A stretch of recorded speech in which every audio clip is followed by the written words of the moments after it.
No, it's not. Velma isn't about shaming men or being racist to white people. If that's what you thought, then congratulations, you missed the point. When Velma premiered in 2023, the internet's reaction was extreme, as usual. So I ignored the show because that conversation didn't interest me. However, with season 2 coming out in a couple of weeks, I took the plunge to see what the fuss was about, and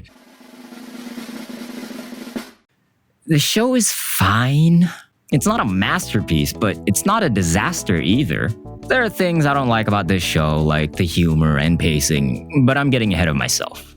So Velma is a prequel story starring Velma, obviously. Throughout this first season, she's trying to solve the mystery of the murdered hot girls happening across town.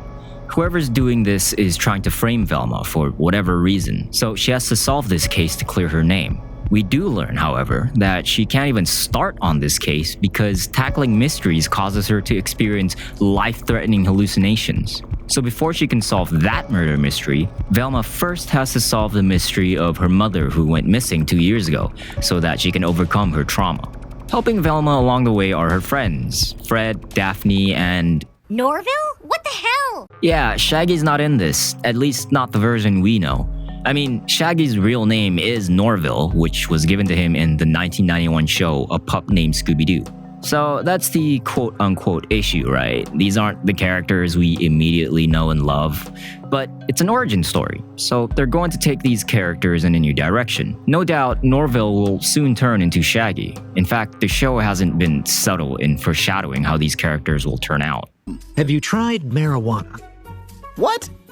The new directions with these characters are fine. I have no problems with their iteration of these characters. Did they succeed?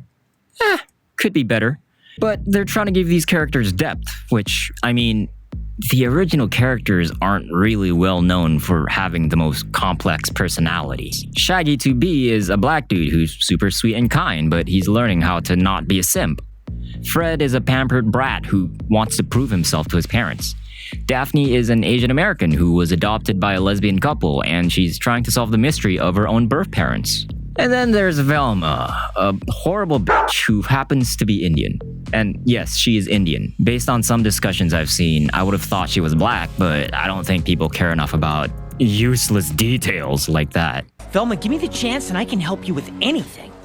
Well, except filling in your ethnicity on a form. I'm guessing Samoan? Anyway, Velma's personality is awful. She's self-centered, selfish, and plain terrible to the people around her. That's probably the biggest reason why people are so put off by this character. But, like, that's the point. Yeah, she spouts some racist shit about white people and complain about the patriarchy, but the show is clearly making fun of her. The show goes out of its way to show us that the people around her do not tolerate her words and behavior. In fact, the show even makes fun of Velma's flavor of feminism. What the hell, girls? Where's the hair I wove onto your arms? It's gone, Velma. This wasn't an exercise in deprogramming. It's an exercise in slut-shaming. No woman should ever have to change who she is or how she dresses to not be murdered. Velma's awful to the people around her, and she gets punished for it. Even Norville, the nicest guy in the show, gets sick of her shit. Best of luck in all your future endeavors, Wilhelmina. Yeah, Velma's a short-haired bisexual raging feminist who wants to smash the patriarchy alongside privileged white men. But she learns to discard those views by the end of the first season. Because really, if Velma is the feminist she thinks she acts like, then she wouldn't be making public graffiti calling another woman a bitch. This show is less of a feminist wet dream and more of a critique on Velma's extreme brand of feminism. The show pokes fun at quote-unquote woke culture. Everybody listen up! We just learned someone somewhere is being intolerant. Jesus, Ed. And look, as a libcuck soy boy snowflake myself, I think that's kind of funny. In a world where people like to paint a certain group as either angels who could not be harmed or Satan's literal apple, Velma makes an effort to show us that people are shades of gray. The lesbian couple are awful at their jobs, but they're great parents. The biracial couple are people who are afraid of tarnishing their reputations, which have nothing to do with the color of their skin. Velma's Indian, but they don't even mention it until the 3rd episode, which isn't even something Velma shouts out. Fred's the one who says her mom is Indian, and even that's just something he says as a matter of fact, not something he points out as sacred and important. Wait, that's it? And that's worse than murder? Oh, then some Indian lady pulled up. They even make fun of Norville for being a beta male simp. Really? Even though he's the one who basically taught you to be a beta? Excuse me? Velma's an asshole. She's a dumbass. She was a f***ing flat earther, for God's sake. You talked me out of my flat earth phase. We're not supposed to like her, nor any of the main cast. Not yet, anyway. So now the question arises. Why would anyone watch a show where nobody is likable? I don't know. Why do people like Rick Sanchez? Why do people like the characters from It's Always Sunny? Why do people like BoJack? So yeah, I'm fine with these characterizations. Seeing these characters be assholes, realistic assholes, is a little bit interesting. As weird as that sounds. Because isn't that the greatest form of equity? To judge a person not by the color of their skin, but for the fact that they're people. So what about the show? It's fine. Not great. Not terrible. Not the way people online are saying it is.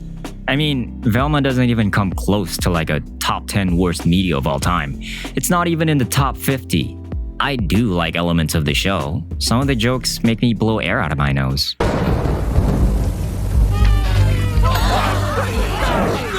Stop! No pictures! Unless it's in portrait mode! Oh God! He looks like Hitler! And not just because we compare everyone to Hitler these days. Come on! The mysteries are a pretty good hook. I do want to know what happened to Velma's mom and the murder mystery.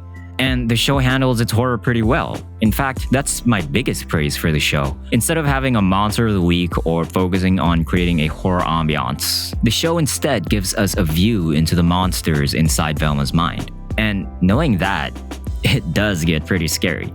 Sure, they joke about it sometimes, but joking about my own mental illness is how I cope too. But knowing that this is all in Velma's head actually makes it kind of scary, because we know that's the one place she'll never be able to escape. As we all know, the greatest horror is whatever's going on inside your mind. But, the show still has problems. Look, I don't really like the meta jokes. I think they're a little too cute. Okay, team shower discussion topic of the day. Have you ever noticed how pilot episodes of TV shows always have more gratuitous sex and nudity than the rest of the series? Oh my God, I have. So true. That's how we learned what Rachel Brosnahan's boobs look like. And Don Cheadle's butt. Well, I, for one, think it's lame. It's also weirdly violent. There's a guy who literally gets his leg cut off, which he loses again in another episode. I get that it's a running joke at that point, but it's just excessive. People just go around being violent to each other. Velma swings at Daphne with a fucking crowbar in the first episode. People are literally losing their minds. When you contrast all of that with the personal, heart-touching character drama, it feels ridiculous. The pacing is way too fast. Things go by so quickly in each episode that the credits are rolling by the time I start to process what the hell I just watched. The show doesn't have a vision of how it wants to present itself. That's really my biggest complaint about Velma. Is it supposed to be a modern take on gross-out sex humor a la the parody movies? Because those movies aren't funny. Is it supposed to be a modern analysis on these decades-old characters? Because these observations are shallow at best. Does it want to make its own spin on the classic mystery genre? Because the mysteries take a back seat for the personal character drama. I can defend the show's decisions and the directions it took with its characters, but I can't defend its vision because it has none. It doesn't know where it wants to go. If they just had one really solid vision, then I think more people would be trying to defend it. But as it is, what is there to feel strongly about this show except anger?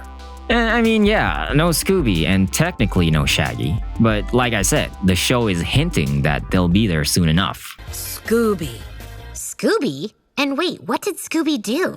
But the juice ain't worth a squeeze here, especially for the folks who automatically hate anything they assume is quote-unquote woke or pandering. I would have preferred it if the characters were for an original show, but a reboot is what we've got. The best we can do is to support new and original shows that are good so that the landscape will shift into that direction. I mean, I like Scooby Doo. I like these characters and mysteries in general. As it is, the show is fine. It doesn't reel me in enough to really want to see how these current characters will grow into the characters we've loved for a long time. But at this point, I've made a video about this show, so that means I'm already invested and I'm willing to wait to see how this all plays out. I hope season 2 will iron out its issues. At the very least, the rage online will be entertaining. And hey, I'm happy to be wrong. Maybe the show will become worse over time, and I also can't wait to see that, to be honest.